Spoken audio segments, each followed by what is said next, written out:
محرم میں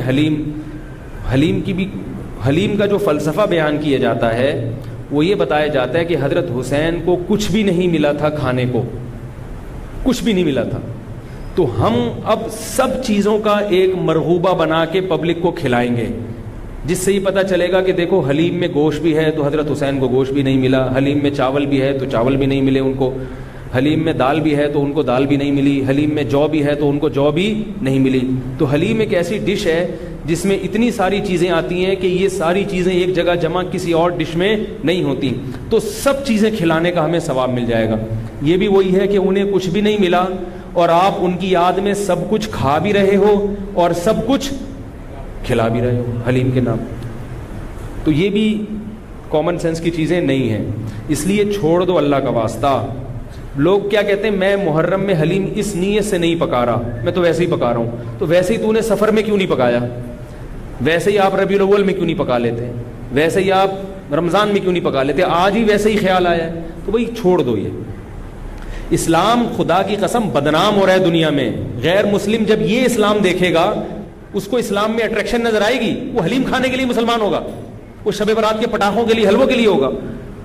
نبی سے صحابہ نے پوچھا کہ اسلام کیا ہے، تو آپ صلی اللہ علیہ وسلم نے مختلف حدیثوں میں اس کا مختلف جواب دیا ہے۔ ایک جگہ فرمایا کہ اسلام ہے کلمہ شہادت، صرف ایک خدا ہے ہمارا، اور نماز قائم کرنا، زکوٰۃ ادا کرنا، حج کرنا اور روزے رکھنا۔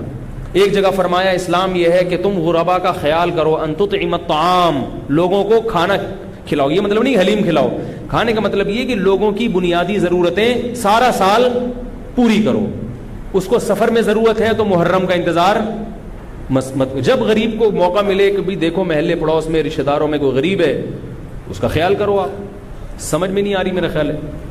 اچھا، تو اسی طرح جو میں نے عرض کیا آپ کو، یہ جو قصے کہانیاں ہیں کربلا سے غیر ضروری واقعات، یہ میں نے بتایا کہ غلط ہوتے ہیں، ان کو بھی نہ سنا کریں آپ۔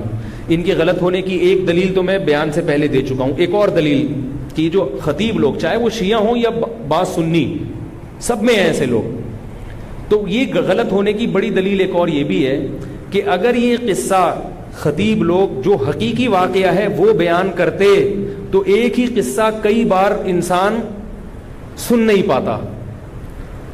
نہیں آ رہی بات؟ بھائی یہ قصہ، اب جیسے میں نے یہ قصہ آج بیان کر دیا، واقعہ بیان کیا، اب میں دوبارہ یہ واقعہ بیان کروں، تیسری آپ بولو گے یار تھک گئے مولوی صاحب، ٹاپک چینج کرو۔ لیکن آپ دیکھ رہے ہیں کہ جو خطیب لوگ ہیں وہ محرم میں پورا محرم ان کا یہ کربلا کا واقعہ بیان کرتے ہیں، لیکن لوگ تھکتے نہیں ہیں۔ اس کا مطلب ہر واقعہ اور ہر تقریر دوسری تقریر سے جدا اور منفرد ہوتی ہے، ورنہ پبلک سنے گی نہیں۔ کتنی مضبوط دلیل دے رہا ہوں آپ کو۔ اس کا مطلب ہے ہر خطیب کو پبلک کے لیے اس بیان کو اٹریکٹیو بنانے کے لیے اس واقعے میں تھوڑا سا ٹماٹر اور دہی کا تڑکا لگانا پڑا۔ کبھی وائٹ کڑھائی ہوگی دہی والی، کبھی ٹماٹر والی کڑھائی ہوگی، کبھی گرین کڑھائی ہوگی، تو کڑھائی کا تڑکا چینج ہوگا تو پھر صبح کی کڑھائی دوپہر کھا سکتے ہیں، رات کو بھی کڑھائی کھا سکتے ہیں، ورنہ دوپہر جب آپ نے کڑھائی کھا لی، رات کو وہ کڑھائی آپ نہیں کھاؤ گے۔ انسان ایک دفعہ کھا کے دل بھر جاتا ہے اس میں۔ تو یہ خود اس بات کی دلیل ہے، خطیب ہر بیان میں کوئی نئی چیز لے کر آ رہا ہے۔ اس کا مطلب ہے کہ بھائی ایک واقعہ تھا تو وہ ایک ہی دفعہ ہوا ہے نا واقعہ، اس کو ہر دفعہ وہی ہونا چاہیے نا۔ ہر دفعہ آپ نے اس میں کچھ نئی چیز لایا ہو تو اس کا مطلب ہے کچھ دال میں گڑبڑ ہے۔ یہ بھی اس بات کی دلیل ہے، تو اس لیے یہ چیزیں چھوڑ دیں۔